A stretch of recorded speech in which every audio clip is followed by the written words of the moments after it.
Grabe na talaga, no? 1 week pa lang na class. Pagod na pagod na ako. Gusto ko namin mag-drop out. Ay, Diyos ko, isipin mo, same grades lang tayo. Oo nga. So, collective suffering na to. Hays. Good sa umaga. Tapos, gutom sa tanghali. Tapos pagkagabi, mag-overthink na naman. Hay, nako Lord.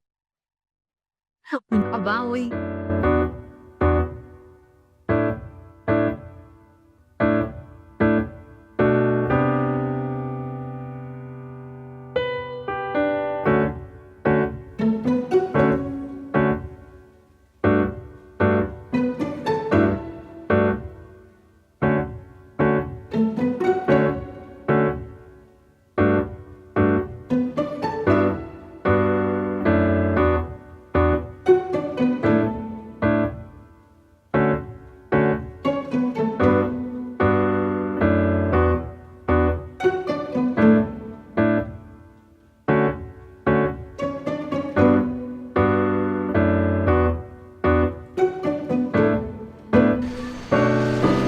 Fairness, ganda dito ha.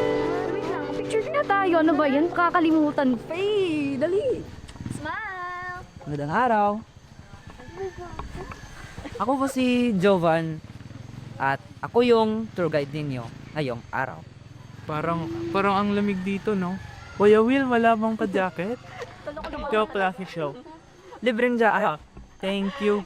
Pero mainit yung chismis dito. Grabe Kuya Giovanna, pasok ka sa top tier service ngayon. Parang parang...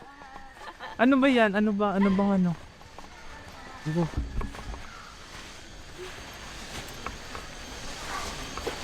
So, dito muna kayo sa terrace. Mamaya na lang. May salabat din kung gusto nyo.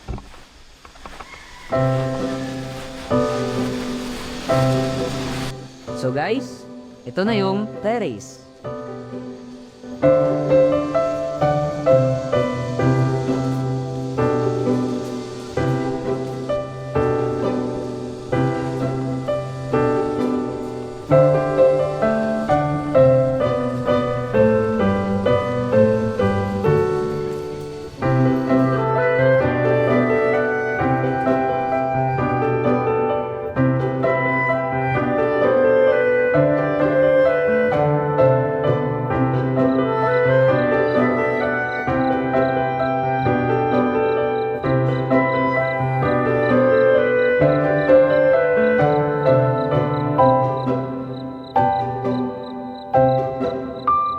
Mag-ingat kayo ah. Basa pa naman yung lupa. Yatigaw. Sige.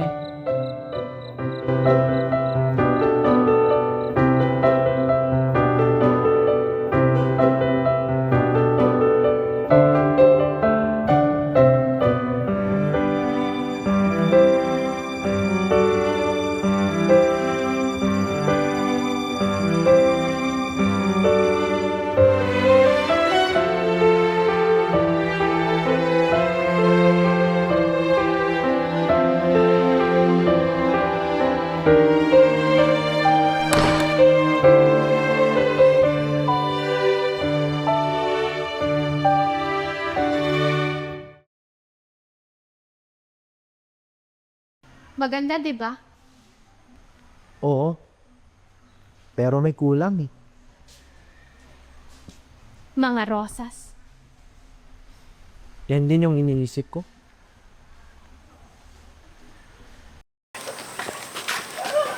Nathan, let's go! Aalis. Nathan, sino kausap mo? Sarili mo? Di nyo ba nakita? May babae dito kanina eh. Wala ka naman kasama, bro. Baka binigyan mo lang yun. Sige na, tara na. Tara na. Gabi na eh.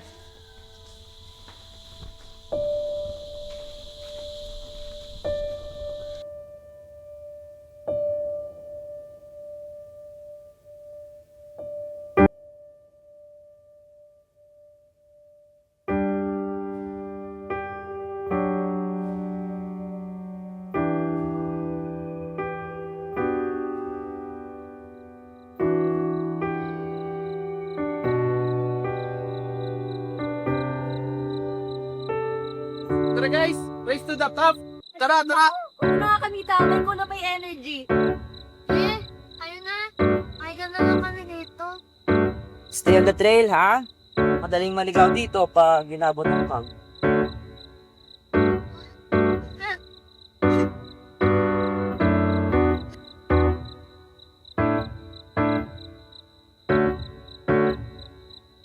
Uy, sandali lang. May nakita akong spot. Susunod na ako. Sketch mo na naman? Okay, Van Gogh. Huwag kang mawawala ha.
Uy, what? Sino ka? Wait. Di ba ikaw yung babae sa chapel kapon, di ba? Ano pangalan mo?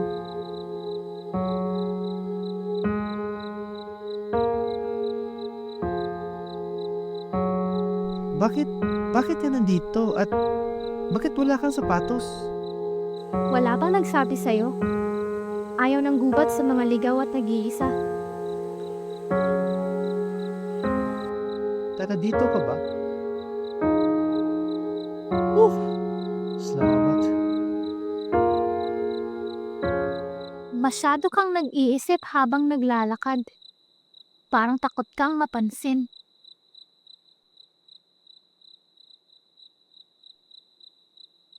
Tahimik ka nga, pero ang ingay ng isip mo. Halika na, baka kung saan ka padalhin ng gubat.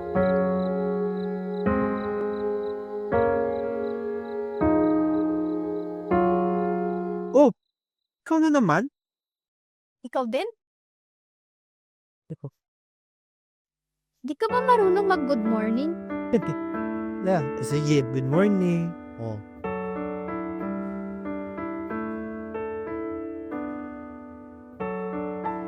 Alam mo, iniisip ko pa rin yung nangyaring buhay. Kung wala ka ron. Pero nandun ako. Exactly. Kaya nga, salamat. Seryoso, I mean it. Kung may gusto ka ipagawa, sabihin mo lang. I want to repay you. May gusto na ako. Just name it. Tanim ka ng rosas sa garden. Rosas? Oo. Dati maraming ganun doon, pero unti-unting nawala. Paano ko itatanim kung wala naman akong dala? At bakit ako? Bakit hindi ikaw? Hindi ka naman ma-joke o sige, pero bakit rosas? Kasi kahit tinik ang una mong mapapansin, maganda pa rin siya pag namulaklak. Gusto mo? Yung rosas? Yung mamasyal tayo. Gusto kong ipakita sa iyo tong lugar bago pa tuluyang umalis. Hindi pa po alis. Lahat ng tao, umaalis. Kaya habang nandito ka pa, sumama ka na. Sige, Gil. Naisip mo bang umalis dito? Oo, dati. Pero may mga lugar talaga na hawak-hawak ang kaluluwa mo eh. Ang hirap iwan. Kung hindi mo masamain. Nag-aaral ka ba? Noon, Noon? Tumigil ka ba? parang ganun. May gusto lang sana akong ipangako mo. O sige, kahit ano. Itanim mo yung mga rosas. Sure. Sabay nating itanim ha. Oo naman. See you tomorrow, Nathan.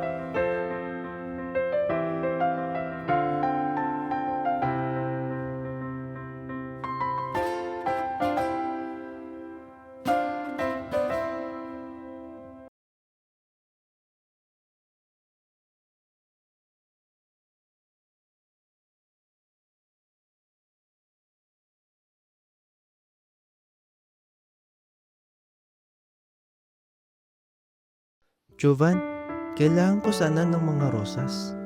May alam ka ba kung saan ako makakuha? Hoy, ano gusto ka dito, ano? Uy, hindi ah. Gusto kasi ni Mama na magtanim sa garden niya. Alam mo kung saan meron. Sakto, pupunta rin ako sa bahay ng kaibigan ko.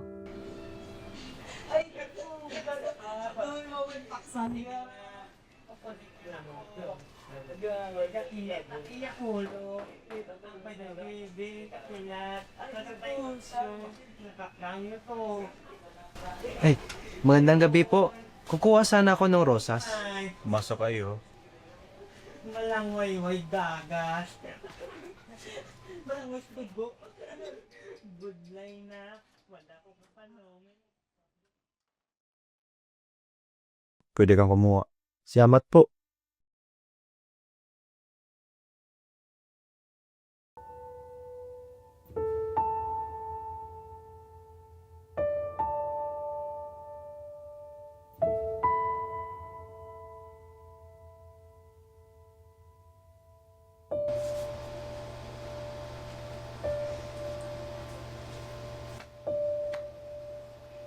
Siya si Tessa, anak ko. Ano nangyari sa kanya? Sakit sa puso.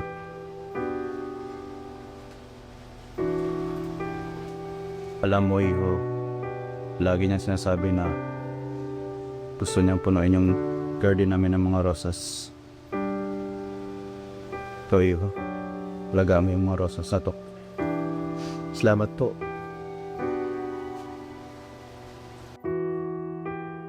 May kilang ang buhay. Hindi mo agad mapapansin na may nangyayari. Iba na yung simoy ng hangin sa umaga. Iniisip ko na may kwento ang bawat bulaklak. Tinatanong ko pa nga kung napapagod ba silang maghintay sa tagsibol. Hindi lahat sa atin nabibigyan ng mahabang panahon. May mga taong sandali lang nandito at okay lang yon. Kasi sa maikling oras na meron ako, natutunan kong hindi naman kailangan panghabang buhay ang ganda. Ang importante ay kung paano ka nabuhay ng masaya. At nakita ko sa kaluskos ng dahon, sa katahimikan ng gabi, parang tahimik na palakpak. Sa sandaling bumubukas ang ulap at may liwanag na dadaan, parang pangako. Kahit sa bitak ng pader, may nabubuhay. Kahit unti-unti na akong nawawala, alam ko na nabuhay akong masaya. At sapat na yon.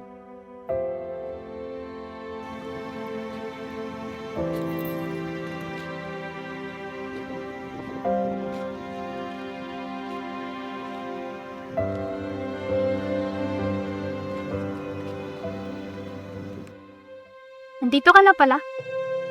Handa mo na bang itanim ang mga rosas? Tessa, please, huwag ka nang umalis. Tagal mong dumating, pero alam kong darating ka rin. Alam mo, Nathan, hindi lahat ng paalam kailangang malungkot. Minsan, paalala lang sila na may nangyaring maganda. Itanim mo ang mga rosas. Ituloy mo kahit wala na ako.